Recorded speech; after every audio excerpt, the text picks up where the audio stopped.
Hello students and welcome to my YouTube channel. और आज हम स्टार्ट करेंगे क्लास 4 का mathematics exercise number 1 question number 31 से। तो क्वेश्चन नंबर 31 में a man saves 78 rupees per month, how much will he saved in 4 years। तो यहाँ पे पूछा जा रहा है कि एक व्यक्ति है, वो हर महीना 78 रुपीज़ सेव करता है, मतलब बचाव करता है, और 4 साल में वो कितना बचाएगा, मतलब how much money will he save in 4 years। ठीक है, तो यहाँ पे बोला जा रहा है कि अगर हर एक मंथ, अगर पर मंथ अगर वो 78 रुपीज़ करके सेव करेगा तो 4 साल में कितना होगा। ठीक है, तो आपको स्टेटमेंट कुछ इस तरीके से आपको बनाना है। ए man saves ₹78 rupees per month. तो जो इंसान है वो 78 रुपीज़ पर मंथ सेव कर लेता है। We know 1 year is equal to 12 months। हमको पता है कि एक साल में 12 महीना रहता है, तो 4 साल में कितना महीना रहेगा सबसे पहले वो निकलना पड़ेगा। इसलिए 4 years is equal to 12 into 4। 4 years is equal to 12 into 4 क्योंकि 4 साल को सबसे पहले हमें मंथ्स में कन्वर्ट करना है, तो इसलिए 12 into 4, क्योंकि 4 साल में कितना मंथ्स होता है तो ये पहले निकालना पड़ेगा। तो इसको निकालने के लिए आप पहले 12 into 4 आपको मल्टीप्लाई करना पड़ेगा। ठीक है, तो यहाँ पे आप कर सकती है साइड में 12 into 4 करोगे तो आपको कितना मिलेगा, 4 2 जा 8 हो गया, 4 1 जा 4 हो गया। इसलिए यहाँ पे हो गया 48 मंथ्स हो गया। यहाँ पे कितना हो गया, 48 मंथ्स हो गया। ठीक है, तो 4 साल में 48 मंथ्स होता है। Therefore in 4 years he will save.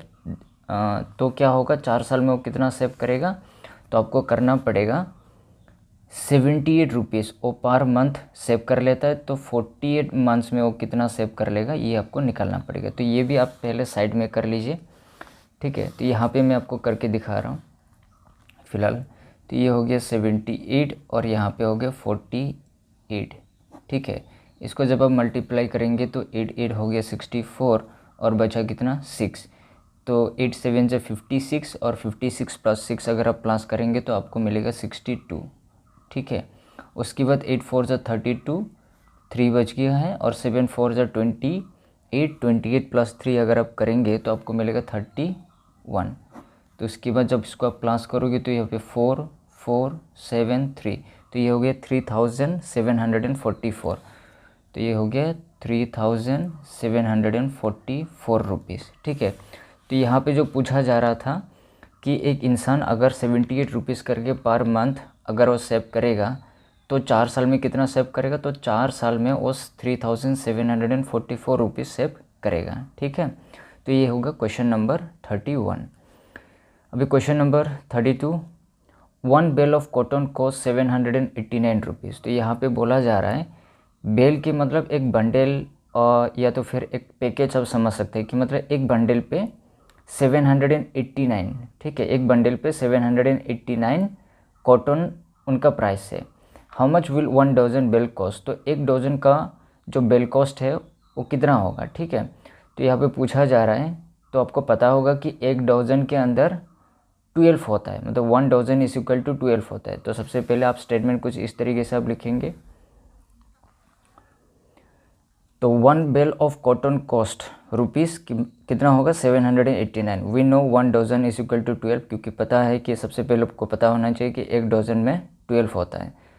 तो 1 dozen of bales will cost 789 into 12 आपको करना पड़ेगा। तो आप साइड में कर लीजिए इसको, 789 इंटू 12। ठीक है, तो ये हो गया 2 9 जा 18, 1 हो गया, 8 2 जा 16, 16 + 1 हो गया 17, 1 बच गया, 7 2 जा 14, 14 + 1 हो गया 15।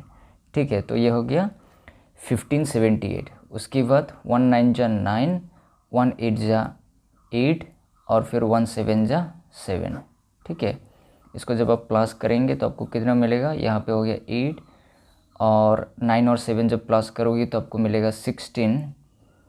तो 1 बच गया, तो 8 + 5 हो गया 13 और +1 हो गया 14 और 1 बच गया, 7 + 1 हो गया 8 और यहाँ पे हो गया 9। तो यहाँ पे हो गया 9468। ठीक है, तो इसको आप सीधा आंसर यहाँ पे आप लिख देंगे कि 9468 रुपीज़ कॉस्ट करेगा कितना का, 1 डजन ऑफ बेल्स का। ठीक है, तो ये हो गया क्वेश्चन नंबर 32। अभी क्वेश्चन नंबर 33। तो क्वेश्चन नंबर 33 यहाँ पे बोला जा रहा है, all the 67 students of class 4 in a school plan to go on a picnic. तो यहाँ पे बोला जा रहा है कि क्लास 4 का एक ग्रुप ऑफ स्टूडेंट्स है जिनमें 67 स्टूडेंट्स है और सारे के सारे लोग पिकनिक जाने के लिए प्लान किया है। प्लान किया नहीं है, प्लान कर लिया है, तो वो लोग चला जाएगा अभी। Each contributes ₹125। How much money how much amount has been collected. तो यहाँ पे बोल रहे हैं कि हर एक इंसान पिकनिक जाने के लिए 125 रुपीज़ करके कंट्रीब्यूट किया है।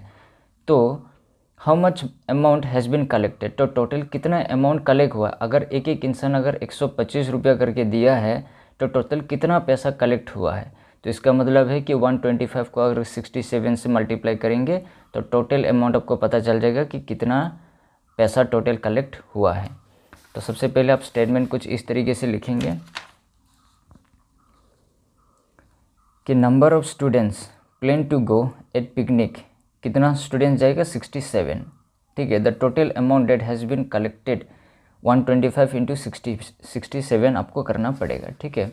तो यहाँ पे आप साइड में कर लीजिए 125 इंटू 67, ठीक है। जब इसको मल्टीप्लाई करेंगे तो 7 5 जो हो गया 35, 3 7 2 जो 14, 14 प्लस 3 हो गया 17, 1 बच गया, 7 1 जो 7 प्लस 1 8, तो 875 हो गया। उसके बाद 6 5 जो हो गया 30, 3 बच गया, 6 2 जो 12, 12 प्लस 3 हो गया 15, 1 बच गया, तो 6 1 जो 6, 6 प्लस 1 7, ठीक है। तो इसको जब प्लस करोगी तो यहाँ पे हो गया 5 7, 8 और 5 प्लस करोगे तो आपको मिलेगा 13, 1 बच गया, 7 प्लस 1 हो गया 8, तो 8375। तो यहाँ पे अब लिख देंगे योर फाइनल आंसर 8375, ठीक है। तो ये क्वेश्चन नंबर 33 हो गया, ठीक है। नेक्स्ट 34 अभी। तो work out the following division sums and find the question in the remainder in each case. तो यहाँ पे बोल रहे हैं कि यहाँ पे कुछ डिविजन्स देके रखा है, तो इन डिविजन्स को आपको करना है और उनमें आपको क्वेश्चन फाइंड आउट करना पड़ेगा और रिमाइंडर आपको फाइंड आउट करना पड़ेगा, ठीक है। तो यहाँ पे क्वेश्चन नंबर 34, सबसे पहले शायद आपको डिवाइड पता होगा, ठीक है। तो 306 को आप अंदर पे लिखेंगे और 8 को बाहर पे लिखेंगे, ठीक है। तो डिविजिबिलिटी का रूल क्या है, ये जो अंदर पे है उसको हम डिविडेंड बोलता है, जो आंसर यहाँ पे हम लिखेंगे उसको हम क्वोशंट बोलता है, इसको हम डिविडेंड बोलता है, और इस जिस नंबर से हम डिवाइड करते हैं उसको हम डिवाइज़र बोलता है। और एक और चीज़ रह जाता है जो बाद में अगर वो सॉल्व नहीं होता है तो जो नंबर बचता है उसको हम रिमाइंडर बोलता है, ठीक है। तो जब पहला नंबर जब डिवाइज़र डिविडेंड से बड़ा होता है तो आपको 2 डिजिट्स लेना पड़ेगा, मतलब ये जो यहाँ पे आपको छोटा बड़ा नंबर होना चाहिए था, ठीक है, लेकिन यहाँ पे क्या है छोटा नंबर है। तो यहाँ पे जब छोटा नंबर होगा पहला वाला तो यहाँ पे आपको डबल डिजिट लेना पड़ेगा। तो यहाँ पे क्या होगा 8 4 जा तो 32 होता है, इसलिए हम नहीं लिख सकती है, तो 8 3 जा लेना पड़ेगा। तो 8 3 जा हो गया आपका 24, जब माइनस करेंगे 10 से 4 आपको मिलेगा 6, और उसके बाद यहाँ पे बचा 2 और 2 - 2 करेगा तो 0 ही होगा, इसलिए लिखने की ज़रूरत नहीं है, तो 6 नीचे पे आएगा, ठीक है। तो यहाँ पे हो गया 66। तो यहाँ पे उसके बाद क्या होगा 8 8 जा क्या होगा 64 होगा, और जब इनको माइनस करेंगे तो 6 से 4 गया तो 2। तो जो बचा है इसको हम बोलते हैं रिमाइंडर। क्योंकि आपका क्वेश्चन बोला जा रहा है कि क्वेश्चन और रिमाइंडर आपको लिखना है, तो आप इस तरीके से लिखेंगे क्वेश्चन, मतलब क्यू डिनोट करेंगे क्वेश्चन के लिए, और क्वेश्चन इज इक्वल टू 38 लिखेंगे और रिमाइंडर इज इक्वल टू 2 लिखेंगे, ठीक है। तो इस तरीके से करना है। नेक्स्ट बी नंबर, इसको भी अब ऐसे ही लिखेंगे 3008 आप अंदर पे लिखेंगे और 7 यहाँ पे, ठीक है। तो यहाँ पे हो गया 7 4 जा 28, माइनस करोगे तो आपको मिलेगा 20, मतलब 10 से 8 गया तो 2, और फिर 0 नीचे आएगा तो हो गया आपका 20, और फिर अभी आपको करना पड़ेगा 7 2 जा हो गया आपका 14, फिर से 10 से 4 गया तो 6 बचा, और यहाँ पे आएगा 8, और 7 9 जा हो गया आपका 64, 3। ठीक है, तो 8 से 3 गया तो बचा 5। तो यहाँ पे अब लिखेंगे question is equal to 4 to 9 और रिमाइंडर इज इक्वल टू अब लिखेंगे 5। ठीक है, तो यदि आपको डिवाइड नहीं आता है तो आप घर में प्रैक्टिस कीजिएगा, और इसके लिए अगर आपको पर्टिकुलर वीडियो चाहिए डिवाइड कैसे करना है, उनका रूल्स क्या है, तो आप मुझे कमेंट सेक्शन में बोलिएगा। मैं स्पेशली डिवाइड कैसे करना है उसके लिए एक पर्टिकुलर वीडियो बनाऊंगा। ठीक है, तो नेक्स्ट हम करेंगे कुछ सी नंबर। तो सी नंबर यहाँ पे है 9917, इसको डिवाइड करना है 9 से। तो इसको आप एक एक करके भी कर सकते हो और ये 11 में भी जाता है, क्योंकि 9 11 जो हो गया 99। ठीक है, जब आप माइनस करेंगे तो 0 ही आएगा, तो सीधा आप 1 को नीचे ला सकती हो, और जब 1 नीचे आए तो 9 से 1 तो डिवाइड करना पॉसिबल नहीं, इसलिए 9 0 जा 0 आप लिख सकते हैं। जब आप माइनस करेंगे तो फिर से 1 ही आएगा, और 7 को आप नीचे पे लेके आएंगे तो 7 नीचे में आएगा, तो 9 2 जा 18 होता है, इसलिए नहीं लिख सकते हो। हमेशा छोटा नंबर लेना है, या तो फिर छोटा ले सकती हो या तो फिर इक्वल, लेकिन इक्वल तो हो ही नहीं सकता है क्योंकि 9 की टेबल पे 17 नहीं है, तो इसलिए आपको लिखना पड़ेगा 9 1 जा 9। और जब 9 1 जा 9 करेंगे तो फिर आप माइनस करके आपको कितना मिलेगा, यहाँ पे आपको 8 मिलेगा। ठीक है, तो इसका क्वेश्चन क्या हो गया, इसका क्वेश्चन हो गया आपका 1101 और रिमाइंडर आपको मिला है यहाँ पे 8। ठीक है, अभी डी नंबर है 4000 डिवाइडेड बाय 6। ठीक है, तो यहाँ पे हो गया 6 5 जा तो 30 हो गया, 6 7 जा 42, इसलिए 6 6 जा लेना पड़ेगा, 6 6 जा हो गया 36। तो 10 से 6 गया तो 4 बचा, और उसके बाद 0 आएंगे तो फिर से 6 6 जा हो गया 36, फिर 10 से 6 गया तो फिर से 4 बचा, फिर से 0 आएगा, और 6 6 जा हो गया 36। ठीक है, तो यहाँ पे भी क्या बचेगा, 4 बचेगा। तो आपका क्वेश्चन क्या होगा, क्वेश्चन इज इक्वल टू 6 6 6 होगा, और यहाँ पे रिमाइंडर क्या होगा, रिमाइंडर आपका 4 होगा। ठीक है, तो इस तरीके से आपको करना पड़ेगा डिवाइड।